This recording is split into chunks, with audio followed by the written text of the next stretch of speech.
बिस्मिल्लाहिर्रहमानिर्रहीम, अस्सलाम वालेकुम। अब डिस्कस करते हैं फिजियोलॉजी ऑफ नोज़ का टॉपिक कि नोज़ के फंक्शंस क्या क्या हैं। तो नोज़ का पहला फंक्शन होता है रेस्पिरेशन, यानी कि इसके थ्रू सांस नोज़ के थ्रू सांस लेते हैं। ठीक है, तो इसमें दो फेजेस हैं। एक तो क्वाइट रेस्पिरेशन है कि आराम आराम से बंदा सांस ले रहा है। तो इस केस में क्या होगा, ये देख लें पहले नेज़ल कैविटी का स्ट्रक्चर। ये फॉरहेड आ गया, ये नोज़ आ गया, नेज़ल बोन आ गई। इसके बाद ये जो है सुपीरियरली एथमॉइड बोन आ गई। इसके बाद पोस्टीरियरली ये स्फिनॉइड बोन आ गई। और नीचे जो है ना ये हार्ड पैलेट आ गया। ठीक है, ये अब नेज़ल कैविटी है। इधर सारे टर्बिनेट्स प्रेजेंट हैं। ये सुपीरियर टर्बिनेट है, इसके बाद ये मिडल टर्बिनेट और ये इन्फीरियर टर्बिनेट। ये वेस्टिब्यूल का रीजन है लाइमन निज़ाए का। ठीक है, ये वेस्टिब्यूलर रीजन है। तो क्वाइट रेस्पिरेशन में क्या होगा कि ज़्यादातर जो एयर है वो इधर मिडल रीजन से पास हो रही होगी, मिडल मिएटस वाले रीजन से, और फिर इधर जा रही होगी लंग्स के अंदर। ठीक है, मिडल रीजन से पास हो रही होगी, ये आपने याद रखना है, मिडल मिएटस से। ना तो वो ऑल्फैक्टरी रीजन ऊपर से पास हो रही होगी, या ना ही वो इन्फीरियरली ज़्यादा पास हो रही होगी। ठीक है, तो इस वजह से ऑल्फैक्टरी रीजन में जा ही बहुत कम रही है, तो स्मेल नहीं आएगी क्वाइट रेस्पिरेशन के दौरान। तो इंस्पायरेशन तो ऐसे हो जाती है। ठीक है, अब जब एक्सपायरेशन होती है तो इधर से जब एयर बैक आ रही है, दोबारा एक्सपायर हो रही है, तो इस इधर लाइमन निज़ाए पे जो है ना कुछ एयर को रेजिस्टेंस मिलती है। पूरी तरह से जो है ना वो एक्सपायर नहीं हो पाती, इस जगह पे एयर रुक जाती है। और फिर इधर से वो दोबारा जो है ना साइनसेस जो हैं जितने भी इधर, अब फ्रंटल बोन में फ्रंटल साइनस है या स्फिनॉइड बोन में स्फिनॉइड साइनस है, तो साइनसेस को वो इरेट करती है यही एयर। तो इस वजह से एक्सपायरेशन में आपने याद रखना है कि ये लाइमन निज़ाए वाले एरिया में जो है ना इधर रेजिस्टेंस प्रोवाइड होगी। तो इसके बाद नेज़ल साइकिल क्या होता है। नेज़ल साइकिल होता है कि नेज़ल कैविटी की जो म्यूकोजा है उसकी रिदमिकल साइक्लिक कंजेशन होती है और डीकंजेशन होती है, कि वो कंजेस्ट करती है और फिर डीकंजेस्ट करती है, ताकि जो है ना एयर फ्लो उसको कंट्रोल किया जा सके। इसको नेज़ल साइकिल कहते हैं। ठीक हो गया, ये था पहला फंक्शन रेस्पिरेशन। जो नेज़ल नोज़ का दूसरा फंक्शन है ना वो है air conditioning of inspired air. अब इसमें तीन चीज़ें होती हैं। पहले नंबर पे फिल्ट्रेशन और प्योरीफिकेशन, यानी कि जो फॉरेन पार्टिकल्स होंगे, बैक्टीरिया होंगे, वो जो है ना नोज़ के थ्रू जो है हवा में जो प्रेजेंट होंगे वो फिल्टर हो जाएंगे। ठीक है, पहले वेस्टिब्यूलर रीजन में होंगे फिल्टर, जो उधर हेयर फॉलिकल्स प्रेजेंट होते हैं वो कैचअप कर लेंगे फॉरेन ऑब्जेक्ट्स को। इसके बाद दूसरा होता है एयर कंडीशनिंग में टेम्परेचर कंट्रोल, कि अब जो इन्वायरमेंटल एयर है वो सर्दियों में बहुत ठंडी होगी, जैसे 0 डिग्री सेल्सियस हो, या उसका टेम्परेचर जो है 20 डिग्री सेल्सियस हो, तो जब वो नोज़ से पास करेगी तो नोज़ उस एयर के टेम्परेचर को बॉडी टेम्परेचर के इक्वल कर देगा, यानी 37 डिग्री सेल्सियस पे उसको हीट अप करेगा एयर को, और फिर वो अंदर लंग्स में जाएगी। तो टेम्परेचर कंट्रोल भी होता है नोज़ के थ्रू। और ह्यूमिडिफिकेशन, यानी मॉइस्चर ऐड होता है। ठीक है, अब जैसे सर्दियों में एयर बहुत ड्राई होती है, लेकिन जैसे ही वो नोज से पास करती है तो उसकी ह्यूमिडिफिकेशन हो जाती है। तो पहला फंक्शन था रेस्पिरेशन, दूसरा आ गया air conditioning of inspired air. अब तीसरा फंक्शन देख लेते हैं। तीसरा फंक्शन होता है प्रोटेक्शन ऑफ लोअर एयरवे। इसमें क्या होता है, तीन चीज़ें हैं। सबसे पहला होता है म्यूकोसिलरी मैकेनिज्म। ये क्या मैकेनिज्म होता है कि जो नेज़ल कैविटी को जिस म्यूकोजा ने लाइन किया होता है उसमें क्या क्या होता है, ये एपिथेलियल सेल्स आ गए, इसके ऊपर ये सीलिया है।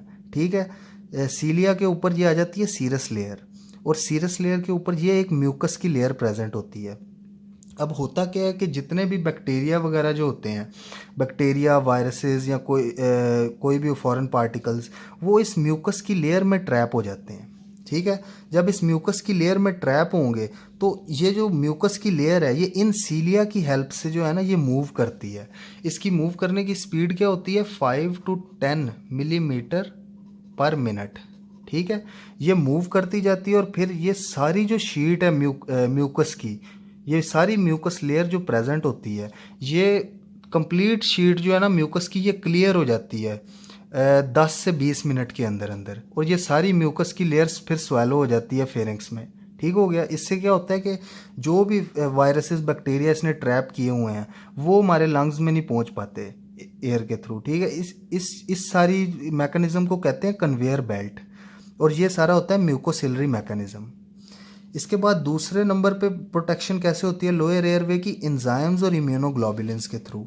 तो नोज़ में ग्लैंड्स प्रेजेंट होते हैं और जो सिक्रीशंस प्रोड्यूस करते हैं। अब नोज़ की सिक्रीशंस में एक एंजाइम होता है, उसको कहते हैं म्यूरामाइडेज एंजाइम, ठीक है, या लाइजोजाइम भी इसको कहते हैं। इसका काम क्या होता है, ये जो बैक्टीरिया और वायरसेस प्रेजेंट होते हैं उनको किल करता है। इसके अलावा इम्यूनोग्लोबुलिन्स में IgA, IgE और इंटरफेरॉन, ये इंटरफेरॉन एंटीवायरल प्रोटीन्स होते हैं। ये 3 चीज़ें जो है ना वो नेज़ल सिक्रीशंस में प्रेजेंट होंगी और ये भी वायरसेस को वगैरह को किल करेंगी, ठीक है। तो एंजाइम्स और इम्यूनोग्लोबुलिन्स के थ्रू भी प्रोटेक्शन हो रही होती है। तीसरे नंबर पे होता है स्नीजिंग रिफ्लेक्स। स्नीजिंग रिफ्लेक्स क्या होता है कि कोई भी फॉरेन पार्टिकल जो है अगर नेज़ल कैविटी में आ जाए तो नेज़ल म्यूकोजा की इरिटेशन होती है। इरिटेशन की वजह से जो है ना वो स्नीजिंग रिफ्लेक्स एक्टिवेट होता है, बंदे को छींक आती है और वो फिर उस स्नीजिंग के थ्रू जो है ना वो फॉरेन ऑब्जेक्ट वो एक्सप्लोड हो जाता है, दोबारा बाहर चला जाता है। तो ये था प्रोटेक्शन ऑफ लोअर एयरवे।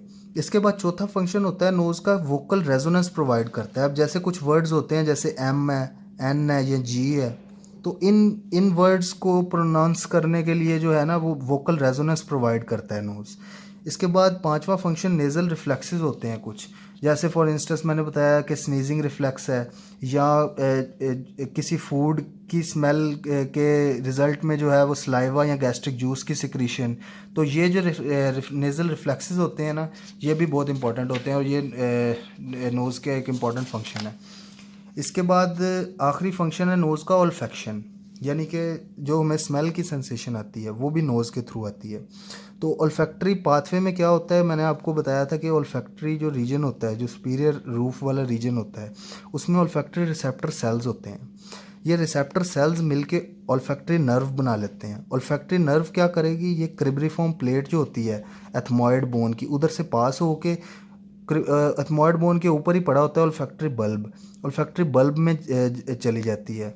अब ओल्फैक्टरी बल्ब में काफ़ी तरह के सेल्स प्रेजेंट होते हैं, लेकिन जो माइट्रल सेल्स होते हैं उनके एक्सॉन्स फिर आगे जाते हैं और ओल्फैक्टरी ट्रैक्ट बनाते हैं, और ये ओल्फैक्टरी ट्रैक्ट फिर जो है ना ब्रेन में प्री पायरिफॉर्म और एमेग्डलॉइड एरिया में जाके स्मेल की परसेप्शन होती है, फिर स्मेल परसीव होती है।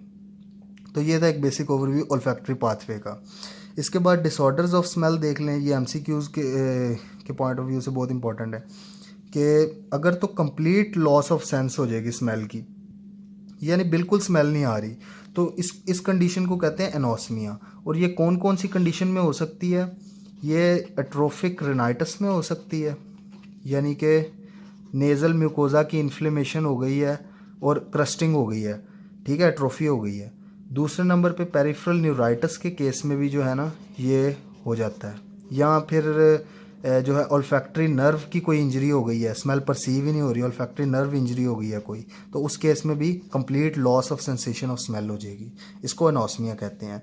और अगर पार्शियल लॉस ऑफ स्मेल हो तो इसको हाइपोस्मिया कहते हैं, और पैरोस्मिया होता है परवर्जन ऑफ स्मेल, यानी कि स्मेल कुछ और थी पर डिफरेंट तरह से परसीव हो रही थी पेशेंट को, उसको स्मेल डिफरेंट आ रही है, तो इसको परवर्जन ऑफ स्मेल कहते हैं, पैरोस्मिया।